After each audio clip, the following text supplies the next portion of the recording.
Thank you. Thank you from the bottom of my heart. Thank you, London. Go and kill London!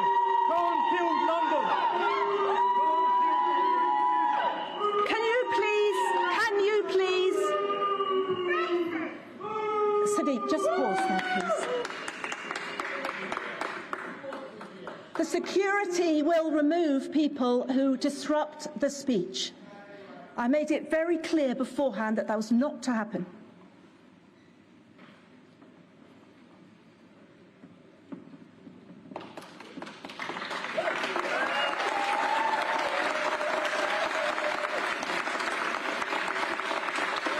Thank you.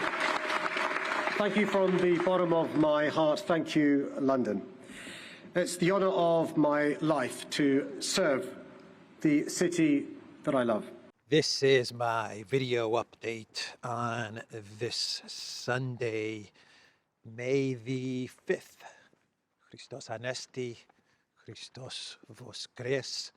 Everyone that is celebrating Pascha today, I wish you a happy and a blessed Pascha, Easter Sunday. Let's talk about some news. And let's talk about Elensky being placed on the Russia wanted list. Bad news for Elensky. So why has Russia decided to place Elensky on the wanted list? Why now? Well, timing is everything, I guess. And come end of May, Elensky's term as president of Ukraine is officially over because Elensky decided not to hold elections. And so I imagine that Russia is not going to see Elensky as the president of Ukraine. He's just going to be another schmuck in a green sweatshirt. So timing, and maybe this is Russia giving a big middle finger to the organizers of the Switzerland Peace Summit, the Elensky Peace Summit that's going to take place in Switzerland in June. Maybe this is Russia's way of saying we're not taking this peace summit seriously because we're going to be placing Elensky on the wanted list as a criminal. So whatever you guys come up with at the peace summit, it's useless. We can't negotiate with Elensky and his peace proposal because that's what the peace summit is based on. Elensky's peace formula, which was probably drafted by the United States, but still, Russia is sending a message to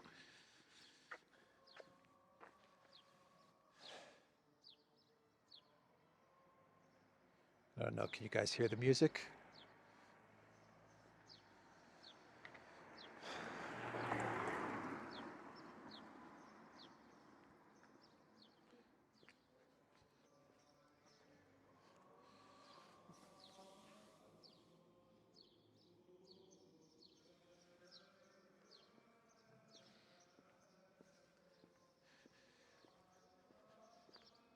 Most people went to church in the evening, the midnight mass, but they have another service this morning.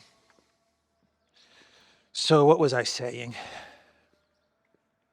Yeah, Russia basically is telling the organizers of the Swiss Peace Summit that the whole event is useless because this guy's on the wanted criminal list, so there's no basis for any type of negotiation or discussion based on this wanted criminals peace formula, because that's what it effectively becomes.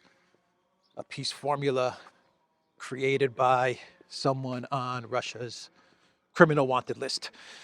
And you know, recently Russia has been going after top top officials in Ukraine, they have been conducting decapitation strikes throughout Ukraine, hitting locations where it is believed that top Ukrainian officials are located. So, I think the message is very clear that step by step, Russia is lining up all of the individuals that they believe have committed war crimes or crimes against the Russian Federation, and they're sending them all a message that as we wrap up this conflict, as Russia wraps up the war in Ukraine, they're going to be going after all of these people. Now, are they going to arrest people like Elensky? I don't know. I don't know if they are going to arrest him or something else is going to happen. I have no idea what the plans are for Elensky, but who knows? Who knows what Elensky's fate will be. If I was him, I would be packing up my bags and moving to one of my many mansions. That would be the smart thing to do. But, if you're Elensky, can you trust that the US or the UK is going to protect you? I don't know.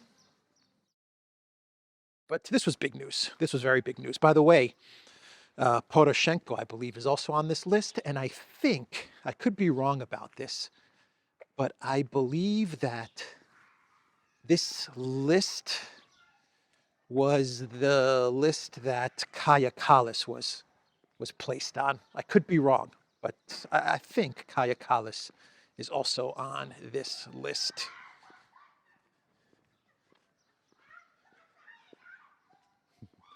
So, yeah, I don't know what's going on there, but anyway, let's see. What else should we talk about here? Let me read you Ukraine's reaction. Ukrainians, as one would expect, called the news worthless Russian announcements and stated that the International Criminal Court, the ICC warrant for the arrest of Russian dictator Vladimir Putin on suspicion of war crimes, is quite real. So, yeah, they brought up the ICC. Expected that they would say this announcement of Elensky on the wanted list is useless, worthless, is what they said. But they actually decided to bring up the ICC arrest warrant for Putin, which is also worthless, by the way. Yeah, the ICC thing is worthless. The ICC is toast with the mess up connected to the alleged arrest warrant against Netanyahu. The ICC has lost all legitimacy, if it ever had any. No one's going to take the ICC seriously anymore. And I think the ICC actually has fallen victim to the Elensky curse. I think we can say that. The ICC is a victim of the Elensky curse. Because the ICC, they overstepped. They went too far with the arrest warrant against Putin. And it took a year, but a year later, they've been exposed as nothing more than a worthless political tool of the collective West. And everyone can now see that. So yeah, the ICC has been Elensky cursed. All right, let's discuss the elections in Britain. We'll wait to discuss that on the Duran with Alexander, because he'll have much better insight and analysis than I could ever come up with. But I will say this, the Conservatives, they got spanked in a big way. Not that Labour is any better, but wow, did they get demolished in the elections yesterday. local elections, mayor elections. What's his name? The mayor of London, Sadiq Khan, he is re-elected. The Guardian says stunning Labour triumphs in London and West Midlands leave Sunak reeling. Keir Starmer says the Prime Minister has no option but to call a general election. Yeah, I think we're going to be seeing another Elensky curse coming real soon. Real soon. That's going to be Rishi Sunak. He is in deep trouble. So we'll do a dedicated video on the Duran covering the elections in Britain and the catastrophic defeat of the Tories. So Jake Sullivan, according to the Financial Times, is saying that military aid will help Ukraine mount a counteroffensive in 2025. That is what Jake Sullivan said, according to the Financial Times, right after the US election, right after November 2024. Ukraine will be ready to launch another super duper counteroffensive. And the $61 billion, according to Sullivan, that the Biden White House has given to the Elensky regime, that will help the Ukraine military fend off a Russian advance and will allow the Ukraine military to prepare for the big super duper 2025 counter to the counter of the counteroffensive, according to Jake Sullivan. And to be quite honest, this article from the Financial Times, this statement from Sullivan, it falls in line with what Politico reported yesterday about how Biden, the Biden White House, is trying to distance itself from Project Ukraine as they campaign for re-election. I think this statement from Sullivan perfectly fits that narrative. And remember, Sullivan is a campaign guy. That is what he does. And so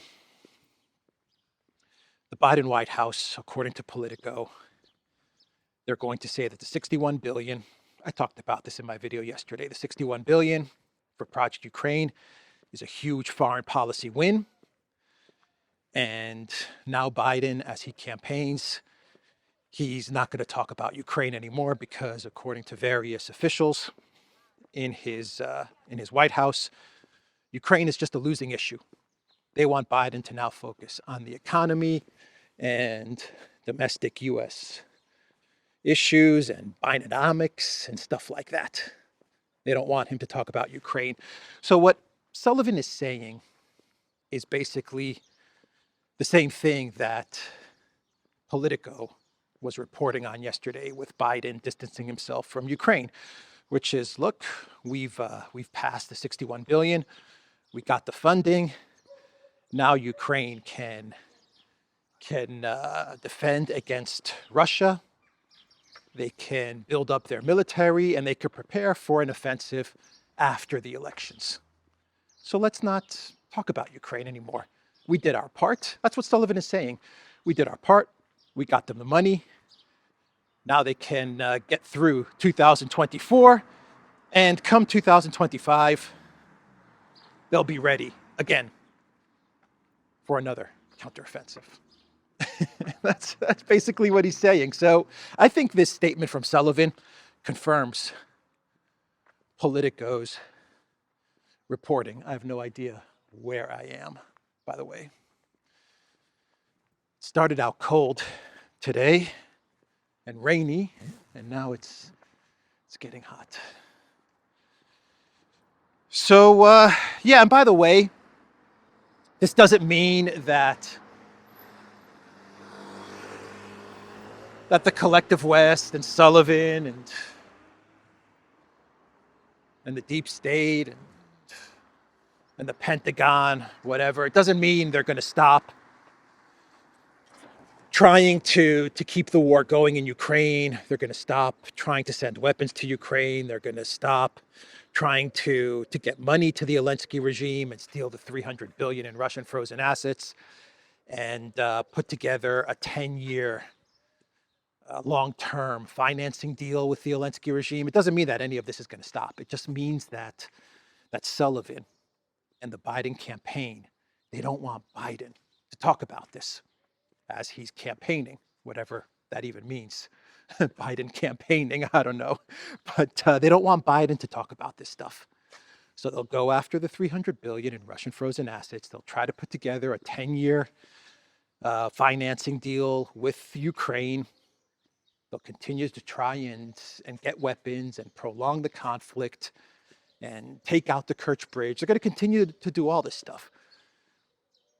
But Biden, don't talk about it. Just focus on domestic issues. That's the plan. That's how I see it. And the long term, like the 10-year long-term deal with Ukraine, that's not even about Ukraine. That's more about tying up Trump so that if he wins, if Trump does win in November 2024, he won't be able to stop the war machine, the funding for Ukraine and NATO and for the military and all the long-term contracts and military deals. That's really what the 10-year financing thing is all about. It's more of a plan B. If Trump wins, then at least they safeguard financing of the war machine, so Trump doesn't get any funny ideas and tries to pull the U.S. back from funding the MIC or NATO or anything like that. So that's Sullivan, 2025 counteroffensive. And let me guess, Jake, the 2025 counteroffensive will see the Ukraine military break through Russian defenses in the south, and the Russian military will run away from the advancing Ukraine military as the Ukraine military moves towards Tokmak and then towards Melitopol and gets to the Sea of Azov and threatens Crimea, ultimately leading to Putin's capitulation. Is that the plan for the 2025 counteroffensive, Jake Sullivan? You notice how the collective West, they telegraph everything that they do. They telegraph it all because it's all about the media narrative. It's all about control of the narrative. While Russia doesn't telegraph anything. No one knows what Russia is planning, what the Russian military is up to. No one even knows if Russia's going to put together an offensive. No one knows. But when it comes to the collective West, we're going to have a spring-summer counteroffensive in 2023. We're going to have another spring-summer counteroffensive in 2025. We're going to tell you exactly the direction of the counteroffensive and the cities we're going to target. They telegraph everything. Oh, man. So let's go this way as I'm lost in Nicosia. So the Financial Times, they put out an article with the title, Russia Plotting Sabotage Across Europe, Intelligence Agencies Warn. Assessments suggest Kremlin agents preparing covert bombings, arson, and attacks on infrastructure. This is according to the Financial Times, citing European intel. And we know that when they talk about European intel in this article, they talk about German intel and Swedish intel, Estonia, what else? Chatham House think tank. They're basically saying that all these sources, have told them that there is going to be Russian plots against European infrastructure. The photo of the Kremlin with the red backdrop, huh? Why do they always have St. Basil's, which is a church, which is a church, a holy site? Why do they always make it seem like it's this evil thing? You know what I mean? Ah, here we are. This is what I was looking for. This little church with the basha egg, the colored eggs, which is a tradition. Galo basha. I love this church.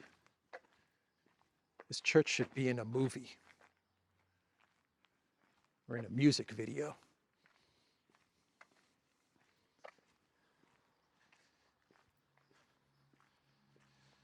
So yeah, the Financial Times is reporting that Russia is plotting attacks in Europe. According to Europe Intel, which is just basically deep state, CIA intel, the German intel, Swedish intel, Estonia intel is just CIA or the US deep state. Come on now. As if Germany or Sweden or Estonia have their own intel agencies. But anyway, they're saying that Russia is plotting stuff. I don't know, maybe the West is planning some sort of false flag. Who knows? And they're going to blame it on Russia. I don't know here, but that is what the Financial Times is running with. So Germany, Sweden, since your intel agencies are talking about plots to blow up infrastructure, what about Nord Stream? You guys have any idea what's going on with that one? Have you guys figured that one out? Nah, you haven't figured out the Nord Stream attack yet? Yeah, maybe Germany and Sweden should crack the Nord Stream case before they start taking on alleged Russian Kremlin plots. Oh man. EU state rules out international Nord Stream probe, according to RIA Novosti. Such an investigation would achieve nothing, the Swedish Foreign Ministry told the agency, RIA Novosti. So RIA Novosti asked Sweden about Nord Stream, how the investigation is going, if anything's going to happen there. And Sweden was like, investigation's not going to accomplish anything. It's not going to achieve anything. We just forgot about it. But let me tell you about some Russian plots in Europe. Let me talk to you about some intel we have of some Kremlin plots on European infrastructure. Oh, man. So Italy is upset with Macron, the Italian defense minister. Doesn't like Macron's strategic ambiguity idea. Italy publicly scolds Macron over Ukraine intervention talk. So the defense minister of Italy, speaking to the newspaper Corriere della Sera, his name is Crosetto, the Italian defense minister, claimed that while he personally can't judge the president of a friendly country like France, at the same time, he can't understand the purpose and usefulness of these declarations, which objectively raise tension. He's talking about Macron sending troops to Ukraine. He doesn't understand the purpose of what Macron is talking about. The minister also ruled out the possibility that Italy would ever send its forces to intervene directly in the Ukraine conflict. Unlike others, we have in our system an explicit prohibition on direct military interventions outside of what is provided by the laws and the Constitution, Crosetto explained. We can only envisage armed interventions following an international mandate, for example, in the implementation of a UN resolution. So Italy is telling little Napoleon, Macron, to take his strategic ambiguity plan and shove it. That is what the defense minister is basically saying here. And yesterday, Cameron, the foreign secretary of the UK, said the same thing, even though a month ago he was supporting Macron's plan to send troops to Ukraine. Yesterday, Cameron told Sky News that NATO troops in Ukraine would be too dangerous. So it looks like Macron's strategic ambiguity plan with Ukraine is crumbling, huh? Or is it? Or is it? Yes, Macron may have lost Italy and the UK, but Macron appears to have Poland on his side when it comes to troops in Ukraine and strategic ambiguity, because we have the Polish foreign minister, thank you USA Sikorsky, coming out and supporting Macron's strategic ambiguity plan. Sikorsky said, and I quote, "We won't reveal our cards. I think the right thing to do is to make President Putin think about what we will do." Well, Sikorsky. It's a brilliant move from Foreign Minister Sikorsky. Keep Putin guessing. What will Poland do? Will Poland also send troops to Ukraine? Or will Poland follow the UK and Italy and not intervene in Ukraine? What will Poland do? You got to keep the Putin guessing, according to thank you USA Sikorsky. So Sikorsky, who blew up the Nord Stream pipeline? I mean, you tweeted about it when it happened. You said thank you USA, but you took down that tweet. So who blew up the Nord Stream pipeline? Foreign Minister Sikorsky. People want to know. People want to know what happened to Nord Stream. All right, let's do a clown world and we'll wrap up this video. I hope this is a nice shot of the church. All right, so Habeck. What is Habeck? The vice chancellor, the economic minister, the technology minister, Green Party leader, sidekick of Annalena 360. Habeck is a jack of all trades, a master of nothing. He was trying to break a champagne bottle on the side of a ship.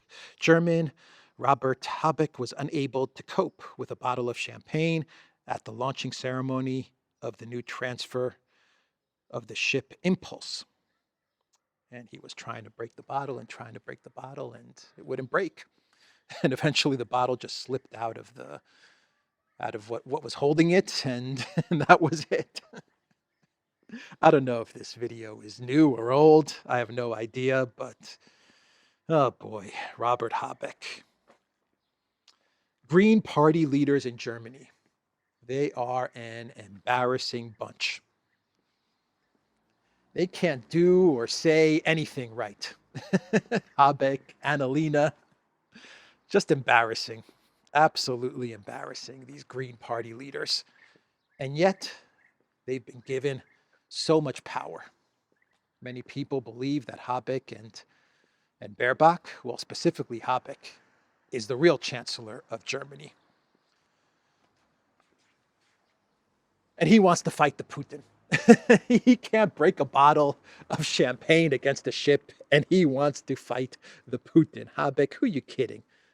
Come on, bro. Anyway, that is the video, everybody. The Duran.locals.com. We are on Rumble, ODYSEE, BitChute, Telegram, and Rockfin, and go to the Duran shop. Look for some limited edition merch. The link is in the description box down below.